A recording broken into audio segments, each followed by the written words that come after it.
Gaano kaimportante po itong pagtingin na dapat mailinaw? Is President Marcos Jr. becoming a US puppet because doon siya napupunta? So ayon sa kanya mga kritiko, pabalik-balik siya 4 or 5 times na siya? Or is it just part of rebuilding yung trust and confidence without necessarily surrendering our sovereignty and independence, including po ang ating mga foreign relations sa ating rehiyon? How do you look at this kind of interaction of the Marcos government right now with the US government presently? The geopolitical environment really is producing the kind of, how would you call it, alignment that we're having and being closer to the United States of America. But I'm sure conditions will be different. And masama sa lasa ko yung salitang puppet, no? Sana wag nating ganipin yan dahil hindi naman siya patungkol talaga sa kanya. Yes. Kasi as a political scientist, I'd like to see President Marcos as responding to many forces, external and domestic forces around him.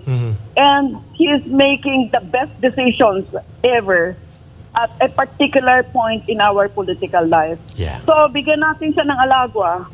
I'm no longer NSA. I'm no longer part of the Intel loop.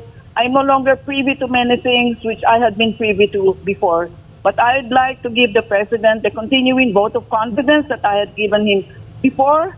And all of us, I think, we elected him for God's sake. Let us help him succeed until he is changed in 2028. Hindi yung sasabi ko nga every konti lang niyang pagkakamali, gusto niya na naman siyang i-out. Ano ba tayo? Banana Republic ba tayo, Eric? Hello?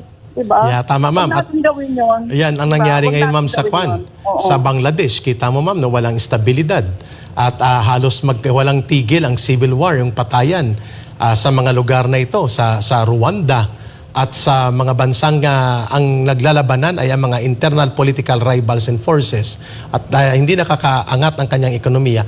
And we respect your point of view, mama, sa sinasabi ninyo. With all the defects ng isang pangulo, which hindi lang naman yan sa kanya, there is still the innate goodness of his love for his people. And I believe, sabi mo, he doesn't deserve to be called a puppet. And rest assured, ma'am, ang Pilipinas nating mahal ay hindi pa naman po siya tinatawag na puppet. Although we accommodate accommodate different and various views, including po ang inyong scholarly analysis. Ma'am, last part na ito kay because alam namin ma'am, mayroon po kayong iba pang appointment. Ang mahalaga po, Professor Carlos, ay kahit hindi man tayo nagkita ng personal ngayon, nakakausap ka namin. And the lines of interaction for scholarly discourse has been restored, I think, with this kind of interview that we have right now.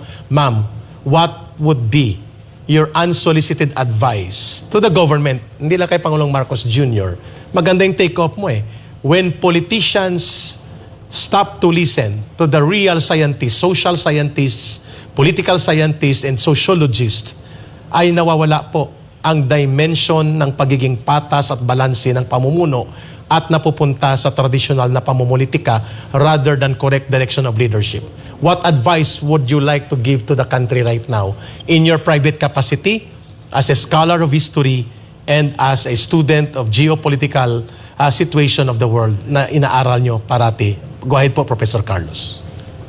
Yeah, siguro, Eric, let me echo one of the last memos I gave to the President before I resigned. And that memo really was recommending as National Security Advisor to move towards multi-alignment. Let us join the BRICS, let us join the Shanghai Cooperation Organization, let us join as many organizations so that this will lead towards greater economic growth for us, greater exports and the like, which will eventually lead to better quality of life for all 110 Filipinos, no? So I'm reiterating that, and I'm sure nakikita friend tayo sa Facebook, nakikita mo yung mga posting ko. This really multi-alignment is the only name of the game, because we don't want a unipolar, we don't want a bipolar, we don't want any hegemon, because each one of us should be autonomous autonomous republic. Each one of us will track our own future without any intrusion or intervention by any external force. I think that should be my last guidance to our President, and I think the President has heard me because I am now the policy advisor on security of Speaker Martin Romualdez. And now, where before I used to send my memos to the President, now I send my memos on foreign policy and security to Speaker Martin. Yeah, well said, Professor Carlos. Very balanced and very well-directed to the benefit of the country and the people. Yung mga opinion na inilalahad ninyo at na pinapasalamatan namin yan. Ma'am, may pahabol. Last na talaga ito, ma'am, na pagtatanong po sa inyo.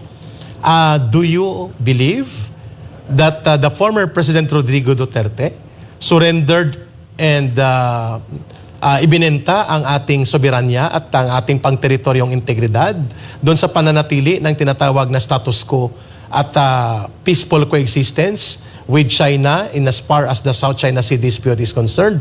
Or do you believe it could have been enhanced kung hindi lang po ito namadol ng mga personal political bickerings sa pagitan ng dalawang political factions sa ating bansa ngayon? Professor Carlos, ma'am? Oh, mukhang nawala na si Professor Carlos sa ating line. But nonetheless, we're okay. Naputol na yata ang travel eh. But masaya tayo mga kababayan. Nakita nyo naman dito sa Pilipinas nating mahal.